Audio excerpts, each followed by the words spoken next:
1. And now, a news story from Chicago. The Willis Tower boasts an observation deck that is situated on the 103rd floor. If that's not scary enough, the deck is made of glass and protrudes from the building. Now imagine this glass deck cracking while there are tourists on it. This is exactly what happened last week to 3 tourists observing the panorama of the city. They were terrified when they saw a web of cracks underfoot and hurried back into the building. However, a Willis Tower spokesperson said at a press conference yesterday that there's no reason to be alarmed. The glass structure is sound, and what cracked was the protective coating designed to keep the deck from getting scratched. The deck remains closed while crews are carrying out repairs on the protective coating. 2. April the 25th was the hottest April day on record, with temperatures hitting 29 degrees, and the following night might have been a sleepless one for many Londoners.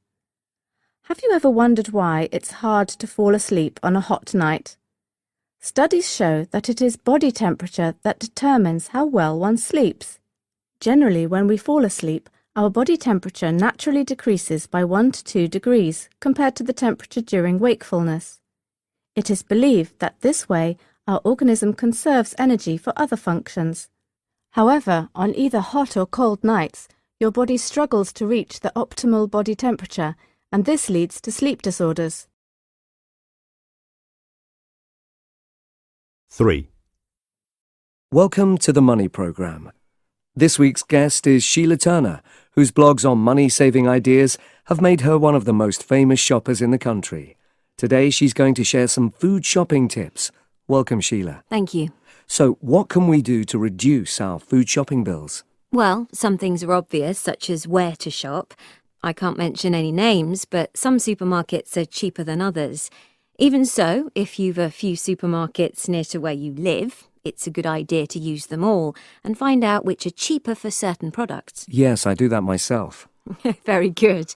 Now, once you've decided where to shop, there are 2 more important things to do before you go shopping. Firstly, always make a list.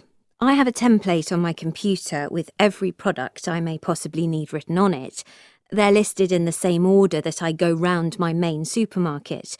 All I have to do is print it off, tick the things I need, and then stick to the list. I refuse to go shopping with my husband, as he always buys things which aren't on the list, which, in my opinion, means they're things we don't need. The other thing you should do before you go out is eat. Never go food shopping when you're hungry. You'll be tempted by sweets and other snacks. Very good advice.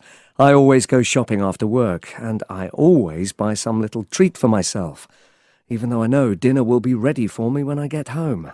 A bad mistake. The next thing to do is train your memory.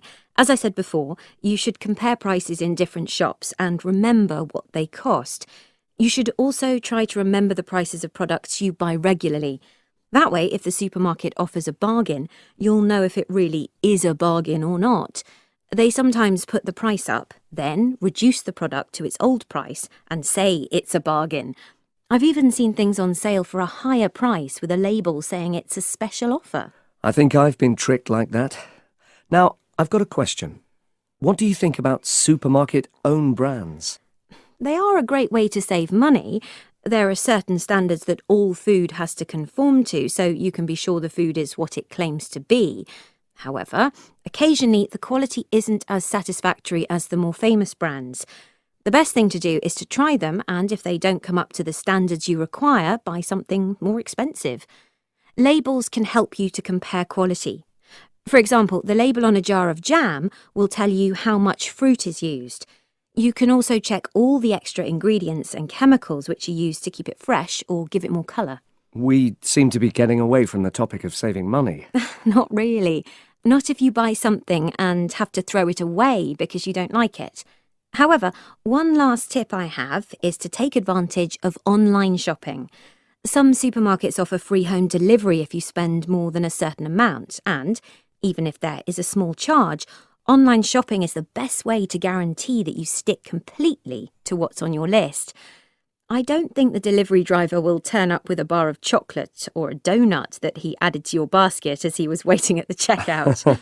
No, but it would be a nice surprise, wouldn't it? Thank you very much, Sheila, and I look forward to reading more ideas on your blog in the future.